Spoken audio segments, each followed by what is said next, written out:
네, 안녕하세요. 1월 20일 수요일 KB 리서치 모닝 미팅 시작하겠습니다. 먼저 전일 마감 시황입니다. 임정은 연구원입니다. 네, 안녕하세요. 시황팀 임정은입니다. 전일 증시 동향 정리하겠습니다. 어제 국내 증시는 트럼프 행정부의 정책 방향을 주시하면서 양시장 소폭 하락했습니다. 변동성이 확대된 가운데 업종별 차별화도 심화됐습니다.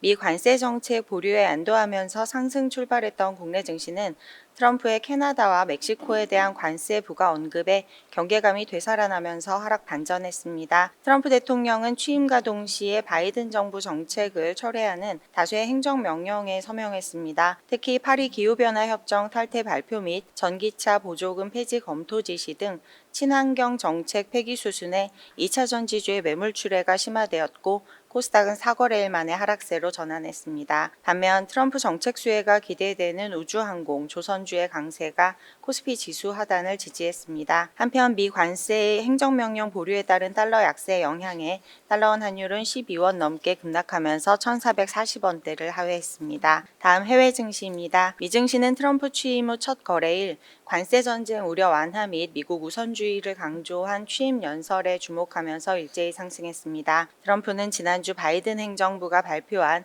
AI 규제 강화 조치를 철회했는데 이에 따른 반도체주 강세 속에 엔비디아는 시총 1위를 다시 탈환했습니다. 반면 전기차 의무화 정책 폐지 영향으로 테슬라를 비롯한 전기차 관련주가 하락하는 등 뚜렷한 업종 차별화가 진행됐습니다. 한편 넷플릭스는 시장 예상치를 상회하는 4분기 실적을 발표했고 유료 가입자 수가 3억 명을 돌파했다는 소식에 시간외에서 13% 넘게 급등했습니다. 미국 10년물 국채 수익률은 트럼프 취임 직후 즉각적인 관세 부과 발언이 없었다는 점을 반영하면서 하락했고 달러도 관세 속도 조절 영향의 하락세가 지속되면서 2주 만에 최저치로 마감했습니다. 중국 증시는 미국에서 대중국 관세 발언이 없었음에도 경계감이 유지되면서 혼조세로 마감했고 유럽 증시는 트럼프 대통령의 관세 정책 속도 조절 영향을 반영하면서 일제히 상승했습니다. 관전 포인트입니다. 트럼프 행정부의 관세 부과 속도 조절에 안도하면서 미증시는 상승했습니다. 시장은 감세 및 규제 완화 등 친기업 행보에 주목하고 있습니다. 다만 멕시코와 캐나다의 25% 관세 부과를 고려하고 있다고 발언하는 등 관세 정책에 대한 불확실성은 남아있는 상황입니다. 국내는 트럼프 정책 방향을 주시하면서 경계감이 재확산됐는데 당분간은 정책 수혜 및 실적 기대에 기반한 선별적인 접근이 필요하겠습니다. 이상입니다. 네, 다음은 일본 통화정책과 중국 기업에 관한 내용입니다. 강효주 연구원입니다. 안녕하세요. 중국, 일본 담당 강효주입니다. 일단 일본 관련해서는 1월에 BOJ 금리 인상이 예상이 된다라는 거를 좀 말씀을 드리려고 자료를 작성을 했습니다. 이번 주 목요일, 금요일 동안 일본에서 통화정책 BOJ 회의가 열릴 예정이고요.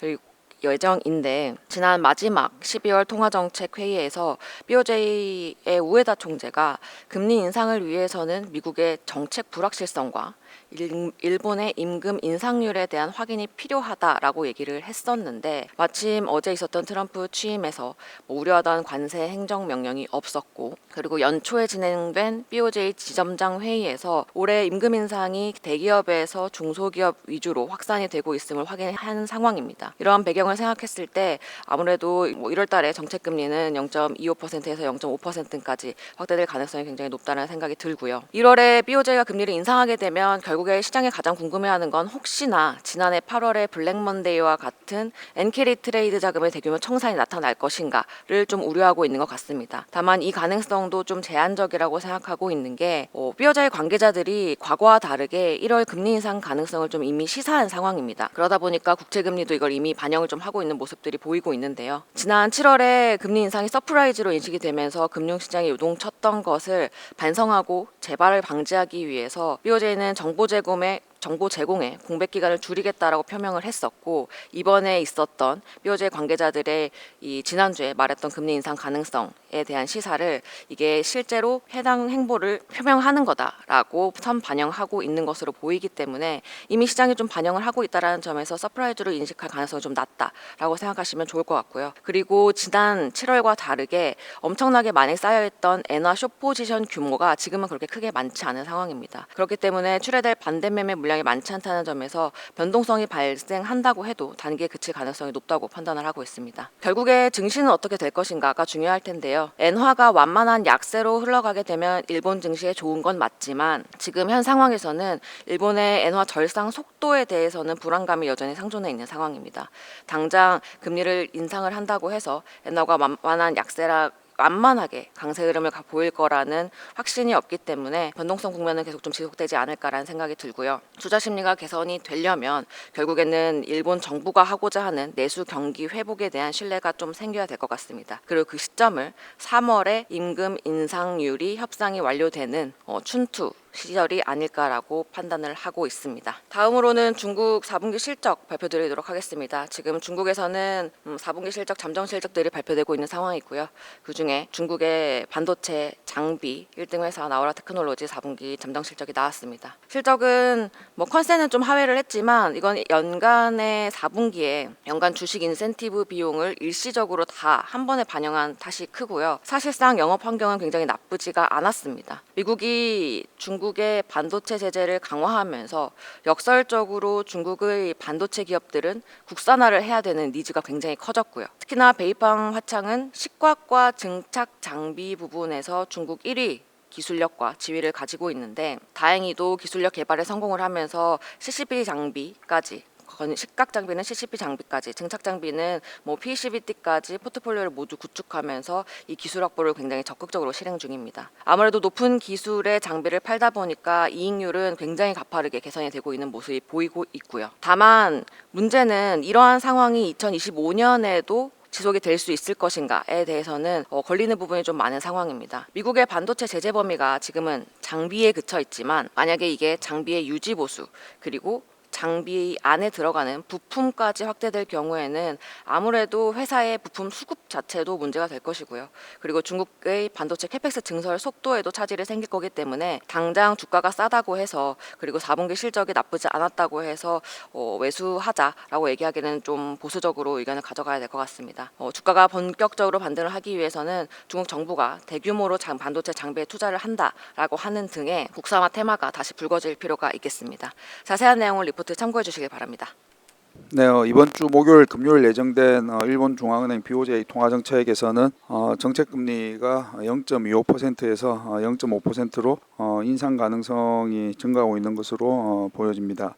BOJ가 이제 지난해 마지막 통화정책회의에서 우에다 총재가 이제 향후 금리 인상을 위해서는 첫 번째는 미국 정책 불확실성이 좀 확인을 해야 되고 두 번째는 일본 임금 인상에 대한 또 확인이 좀 필요하다라고 언급을 했습니다. 전일 이제 트럼프 행정부 시작 이후에 좀 우려했던 것보다는 관세나 이런 부분이 특히 일본 쪽에 좀 없었다는 점, 그리고 1월 초에 진행된 이제 BOJ 그 회의에서 임금 인상이 대기업에서 중소기업으로 확산되고 것이 언급됐다는 점에서 이런 부분들이 이제 인상의 가능성이 이제 배경으로 판단이 됩니다. 시장의 관심은 지난해 여름처럼 BOJ가 금리 인상 이후에 엔캐리 트레이드 청산 등으로 인해서 금융시장에 좀 혼란을 가져올 수 있지 않냐라는 부분일 텐데요. 지난 인상에 비해서 이번 인상은 그전에도 좀 시사되었고 시장에서도 어느 정도 반영이 되어서 그럴 가능성은 높지 않다라고 보여집니다. 네, 다음은 중국 기업 나우라 테크놀로지 베이팡 황창에 관한 내용이고요. 2024년 실적이 매출액과 순이익 등이 컨센서스와 이제 일부 하회, 중간값과 일부 하회 정도로 보여집니다. 다만 이는 그 4분기의 주식 인센티브 비용이 일시적 반영의 영향으로 좀 보여지고요. 영업 환경은 나쁘지 않은 것으로 보여집니다. 미국의 대중국 반도체 제재 등으로 중국 반도체 기업들이 장비 국산화 니즈가 좀 커지고 있는 것으로 보여지기 때문입니다. 다만 앞으로도 그럴 것이냐라는 부분에 있어서는 좀 확신하기에는 좀 확인해야 될 부분들이 있는 것 같습니다. 미국의 반도체 제재가 장비에 그치지 않고 장비 유지 보수 부품까지 확대될 경우에는 부품 수급 등과 캐펙스 증설에도 차질이 생길 수 있기 때문입니다. 따라서 중국 정부의 반도체 장비 국산화 좀 정책 확인이 필요하다라는 내용입니다. 네, 다음은 산업 및 기업 분석 순서입니다. 먼저 카카오 게임즈에 관한 자료입니다. 이선아 연구원입니다. 안녕하세요. 인터넷 게임 담당 이선아입니다. 카카오 게임즈의 목표 주가를 기존 2만원에서 17,000원으로 15% 하향하고 투자 의견은 홀드를 유지합니다. 빅게임 부문 자회사를 매각하고 신작 파이프라인을 확대하여 본업인 게임 사업에서 경쟁력을 강화하는 것은 긍정적인 변화이나 막으로 세력이 약화된 가운데 시장 경쟁 심화 및 신작의 흥행 여부에 대한 불확실성으로 인해 보수적인 관점을 유지합니다. 카카오게임즈의 4분기 연결 기준 매출액은 전년 동기 대비 15% 감소한 1,712억 원, 영업이익은 적자 전환한 영업적자 68억 원을 예상하는데 이는 영업이익 기준 컨센서스인 마이너스 2억 원을 하회할 것으로 전망하는 수치입니다. 모바일 매출은 신작이 부재한 가운데 기존작들의 매출 하향세가 지속되고 있고 PC 매출은 POE2의 출시에도 불구하고 국내 퍼블리싱 판권만 보유한 한계로 인해 매출 기여가 크지 않을 것으로 예상합니다. 영업비용은 특이사항 없이 전분기와 유사한 수준을 유지하며 매출 감소에 따른 영업적자 전환이 예상됩니다. 본업에 영향을 집중할 만큼 신작의 흥행이 더욱 중요해졌는데요. 2025년에 카카오게임즈는 총 10종의 신작을 준비 중인데 1분기에는 라이온하트 스튜디오의 바랄라 서바이벌이 출시되었고 2분기에는 프로젝트 C와 가디스 오더, 하반기에는 프로젝트 Q와 크로노 오디세이의 론칭이 예정되어 있습니다. 프로젝트 Q는 오딘 IP를 이어가는 작품이고 크로노 오디세이는 카카오게임즈의 첫 콘솔작이라 기대가 큽니다. 이처럼 하반기에 대형 신작들의 출시가 집중되어 있기에 본격적인 실적 개선세는 하반기부터 시작될 전망입니다. 보다 자세한 내용은 리포트 참고 부탁드립니다. 감사합니다. 네, 카카오게임즈의 목표 주가를 2만 원에서 17,000원으로 하향하고 투자 의견 홀드를 유지를 합니다. 4분기 연결 기준 매출액은 1,712억 원으로 전년 동기 대비 15% 감소, 영업 적자 68억 원을 기록하면서 컨센서스를 하회할 것으로 예상이 됩니다. 모바일 게임의 수명이 짧아지고 있고 신작에 대한 흥행 기대감도 낮아지고 있는 것이 배경으로 이제 판단이 되고요.